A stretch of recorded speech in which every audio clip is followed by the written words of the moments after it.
Kita harus bisa mencontoh, memberi contoh yang baik, baik dari tutur kata kita, baik dari sisi ahwal kita.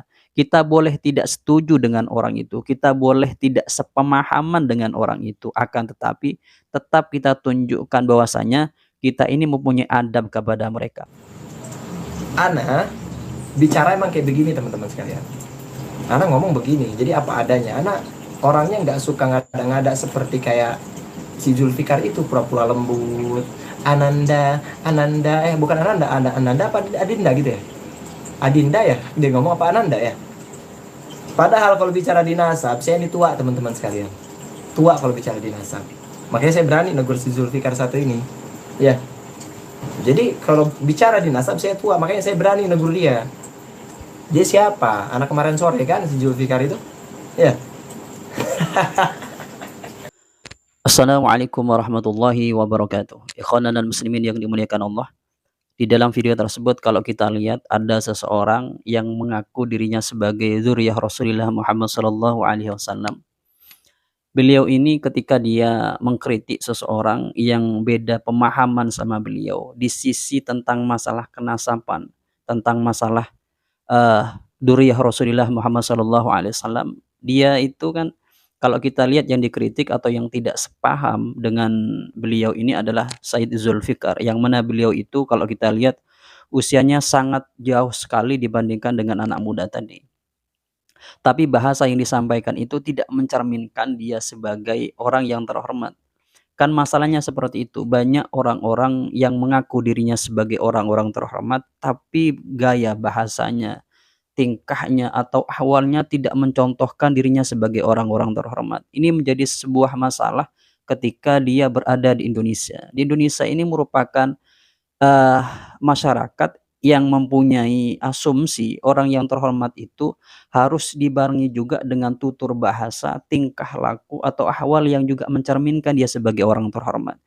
Jika kontradiksi dengan pengakuannya atau dengan nasabnya, kelakuan dan apa yang disampaikan atau gaya bahasanya, maka menurut orang-orang Indonesia itu masalah.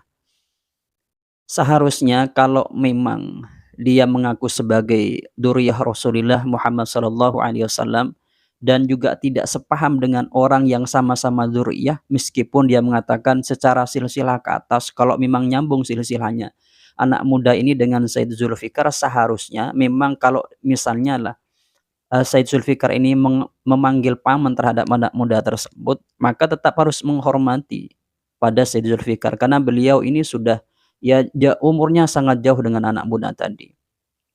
Dan masalahnya ini hanya di dalam bab perbedaan tentang masalah eee, kevalitan nasab, tentang masalah itu, tidak masalah tentang akidah, tidak tentang masalah hal-hal yang sangat besar menurut saya. Kalau nasab ini kan berbeda itu, kan yang misalnya Zaid Zulfikar mengakui nyambung, kemudian katanya Robitoh misalnya nggak nyambung, ini kan beda prinsip saja atau beda di dalam dia pembukuan saja.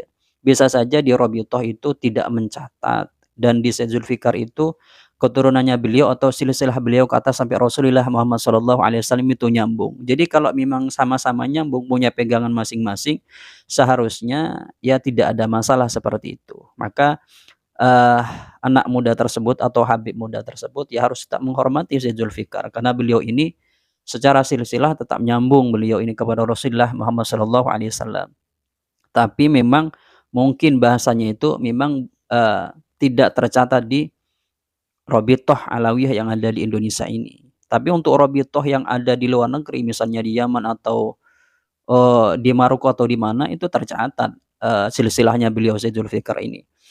Kalau sebenarnya kalau seseorang itu mengaku sebagai dzurriyyah Rasul atau orang mulia, maka tidak hanya pengakuannya saja dia mempunyai darah Rasulullah Muhammad sallallahu alaihi wasallam, tapi harus juga ada kesinambungan, ada kesinergian tentang dengan apa yang diucapkannya, tentang ahwalnya. Kalau kita lihat di hadis Nabi Muhammad sallallahu alaihi wasallam ini dari riwayat Abi Hurairah radhiyallahu taala anhu kan ada hadis yang menyatakan, "Man lam yarham shaghirana wa ya'rif haqqa kabirana falaysa minna. Jadi seseorang yang tidak menghormati, ya bahasanya, tidak menyayangi yang kecil, tidak menghormati yang lebih tua, maka bukan golongan kita, kata Rasulullah Muhammad sallallahu alaihi wasallam.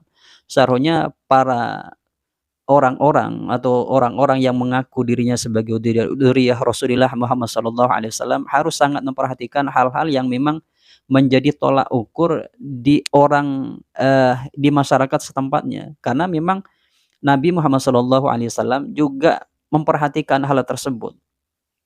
Jadi seharusnya tidak hanya mengaku, akan tetapi juga mempunyai perilaku yang sama dengan apa yang dianjurkan oleh Nabi Muhammad sallallahu alaihi wasallam. Juga kalau kita lihat di dalam satu hadis, Rasulullah sallallahu alaihi wasallam juga pernah bersabda yang bunyinya, min ijla'illahi ta'ala ikrama disyaibatil muslim. Seseorang termasuk mengagungkan Allah Subhanahu wa taala adalah menghormati orang yang lebih tua. Jadi seharusnya Habib muda atau anak muda ini lebih menghormati Sayyid Zulfikar di dalam bahasa atau tutur bahasa yang disampaikan, meskipun pada pemikirannya di dalam masalah nasab itu tidak sama dengan Sayyid Zulfikar. Akan tetapi kalau kita lihat di masing-masing keduanya ini, Sayyid Zulfikar mempunyai hujjah yang kuat bahwasanya nasabnya beliau sampai kepada Rasulullah Shallallahu alaihi wasallam. Bahkan kalau kita lihat di channelnya beliau itu kan banyak tokan atau stempel yang memang menegaskan beliau ini dzurriyyahnya atau nasabnya sampai ke Rasulullah Muhammad Shallallahu alaihi wasallam. Begitu juga mungkin Habib ini di Rabithah juga tercatat seperti itu. Karena memang kalau menurut, yang saya lihat, entah valid atau tidak, tapi kan banyak di YouTube ini, penjelasan yang menjelaskan bahwasanya ada statement yang, menyatakan bahwasanya Rabithah Alawiyah ini pencatatan atau mencatat khusus kepada dzurriyyah yang melalui atau yang Bani Alawiyah begitu. Itu kalau yang saya lihat, benar atau tidak apa yang saya sampaikan ini saya kurang tahu, tapi saya dengarnya sekilas seperti itu. Sekali lagi, secara umum bagi seseorang yang mengaku dirinya sebagai orang-orang yang terhormat, baik secara nasab, baik dia Habib, baik dia ulama, baik dia Gus, harus bisa sinkron dengan apa yang dia sampaikan, harus sinkron dengan apa yang dia lakukan, dengan ahwalnya harus sinkron. Ketika tidak sinkron maka itu masalah.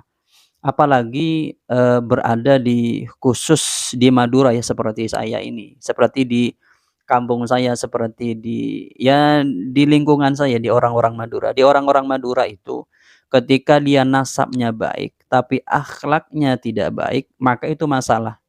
Kalau di daerah saya ini, yang terpenting itu bukan nasab, akan tetapi itu akhlak yang lebih utama. Jika orang itu mempunyai akhlak yang baik, mempunyai ahwal yang baik, mempunyai tutur kata yang baik, maka siapapun orang tersebut akan tetap dihargai.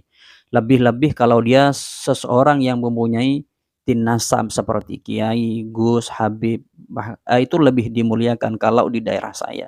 Tapi kalau akhlaknya itu sudah tidak mencerminkan atau sudah tidak baik, tutur katanya tidak baik, ahwalnya tidak baik, maka meskipun latar belakangnya dia sebagai gus, sebagai ulama atau habib bahkan, maka orang ini akan merasa risih terhadap orang tersebut. Oleh karena itu, menurut saya penting kita untuk mengkaji sesuatu itu secara ilmiah, tidak berdasarkan asobiyah.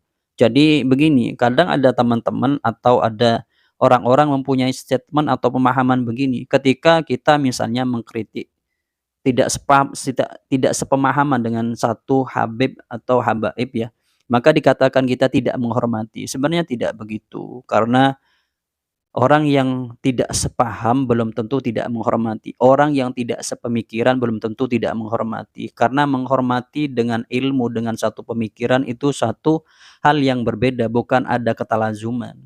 Oleh karena itu, kita harus bisa mencontoh, memberi contoh yang baik, baik dari tutur kata kita, baik dari sisi ahwal kita. Kita boleh tidak setuju dengan orang itu, kita boleh tidak sepemahaman dengan orang itu, akan tetapi tetap kita tunjukkan bahwasanya kita ini mempunyai adab kepada mereka. Kecuali nih menurut saya, kecuali orang-orang itu sangat berlebihan. Contoh misalnya, orang ini masuk ke dalam pekarangan kita atau dalam tanah kita, kita eee, sudah sudah berbicara baik-baik pada orang itu untuk tidak masuk. Tetap saja orang ini masuk kepada tanah atau pada hak kita, maka langkah Eee, terakhir atau boleh kita mengusir orang tersebut, boleh kita, mengusir baik dengan kata-kata atau dengan tindakan kita. Oleh karena itu, semoga kita ini termasuk orang-orang yang bisa memberikan contoh yang baik, baik dengan perkataan kita atau dengan ahwalnya kita. Semoga apa yang kami sampaikan ini bisa memberikan manfaat, bisa memberikan ibrah bagi kita semua. Dari kami, Assalamualaikum warahmatullahi wabarakatuh.